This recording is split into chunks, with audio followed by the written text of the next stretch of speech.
大家好啊，歡迎翻到我嘅頻道。2026年咧，全國兩會咧啱啱閉幕。今次關於房地產嘅政策咧，可以話同我哋每一個人都係息息相關嘅。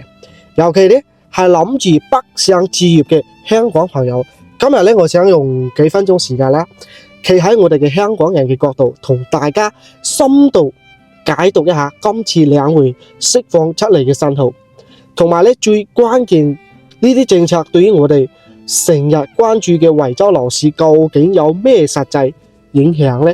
內容係好關課嘅，無論咧你諗住退休移居，定係咧投資保值，亦或者俾仔女喺大灣區有個落腳點，都記得睇到最後，順手點讚同埋分享俾有需要嘅朋友。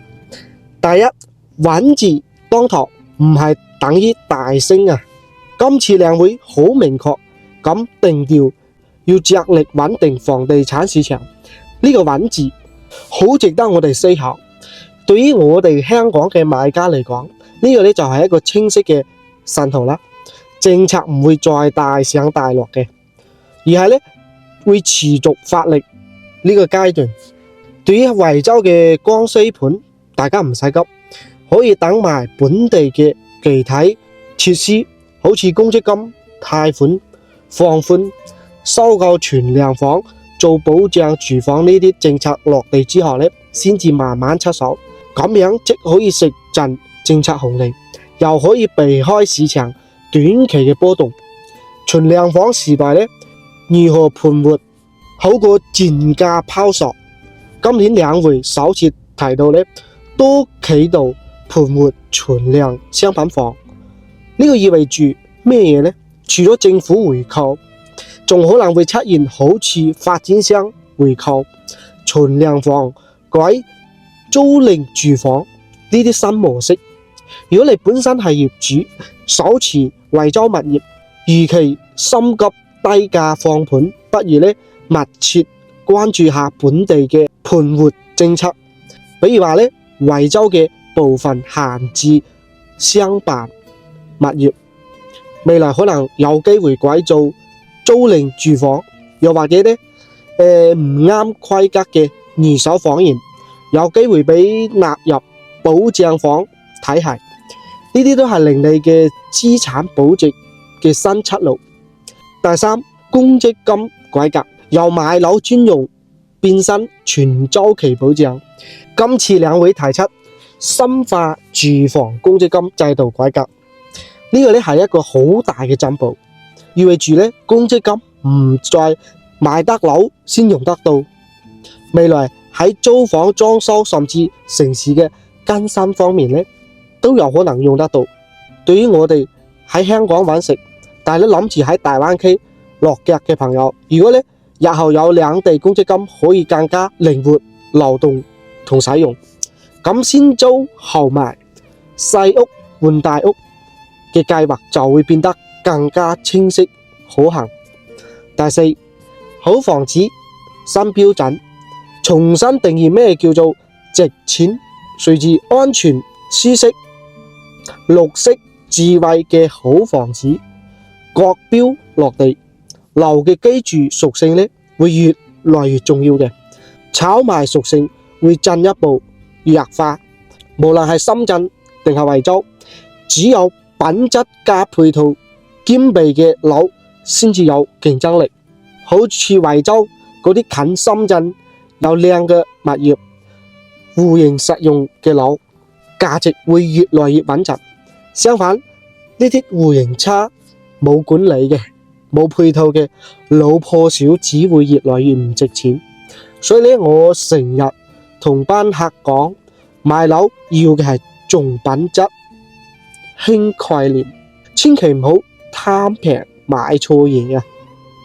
第五，房地產嘅新模式，等我哋咧有得揀，深入推進房地產發展新模式，即係租購並舉、預售制改革呢啲長效機制會加快落地。對於我哋嘅普通人嚟講咧，最直接嘅好處係住房選擇更多元，我哋唔再需要俾買樓等於安家呢個死概念綁住。你可以選擇租樓，一樣有保障。你可以選擇質素好嘅新樓，唔使擔心爛尾。好啦，講完宏觀政策，我哋集中睇下大家最關心嘅惠州。其次，今次兩會嘅精神呢，喺惠州已經見到好多具體嘅體現。好多香港朋友成日問我，惠州咁多樓，究竟係唔係值得買？而家係唔係時候？我唔會吹捧啦，係嘛？即係我係好客觀嘅，我同大家睇真實嘅數據。近期官方公布嘅數據，2026年1月到2月，惠州全市嘅商品房，一手同埋二手啊，成交面積呢達到咗167萬平方米，同比增長咗8.9%啊！呢個增速係高過廣東省嘅平均水平。其中一手住房成交面積呢嘅增速仲排成係成個珠三角9市嘅第一位。呢個講明咩呢？講明係政策利好嘅底下呢，市場嘅信心真係翻嚟緊，成交嘅活躍度呢係明顯提升咗。再睇翻價格，根據國家統計局嘅數據呢，惠州二手房價指數喺今年1月係93，以2025年同期嘅為100，雖然呢仲係低位徘徊，但係呢比起舊年同期嘅最低位嘅89.5，已經係穩步回升緊，亦即係話呢最衰嘅時間好大機會已經過去。所以呢，我成日同大家講，而家嘅惠州樓市係一個咩狀態呢？第一，政策同埋市場已經好明確，兩會定調穩，地方出招撐。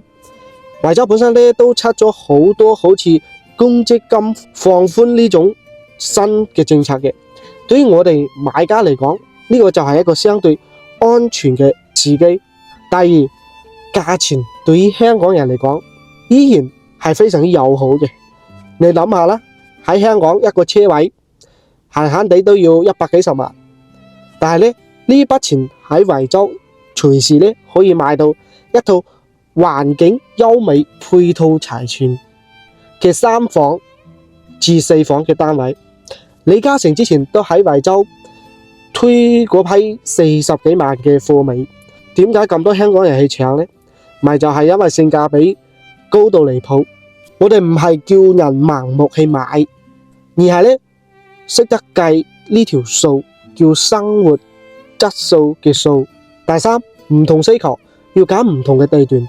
如果你係退休養老，中意環境清靜啲嘅，生活成本低，圍城區、博羅嗰啲大湖景、山景嘅大社區會好啱你。你喺諗住想同仔女近啲，仲有返工嘅需要，咁就應該睇下惠陽、大灣呢啲臨近深圳嘅板塊，往返香港經深圳關口。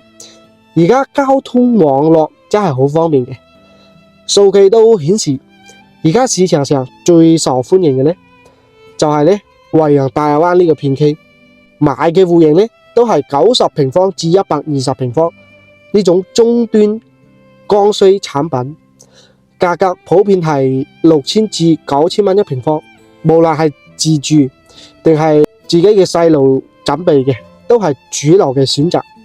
再來我想講句真心話，我成日覺得買樓唔單止係一項投資，更係對未來生活嘅一種選擇。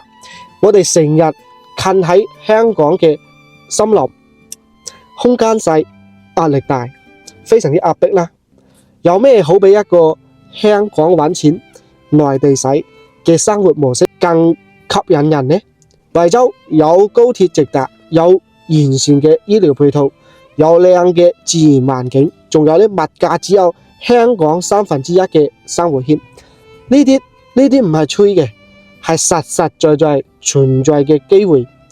2026年我同我嘅團隊會繼續用心感受、用心聆聽每一位嘅客戶嘅心聲，幫大家揾到真正適合自己嘅好房，解決你哋嘅居住同置業需求，唔好再將買樓等同壓力。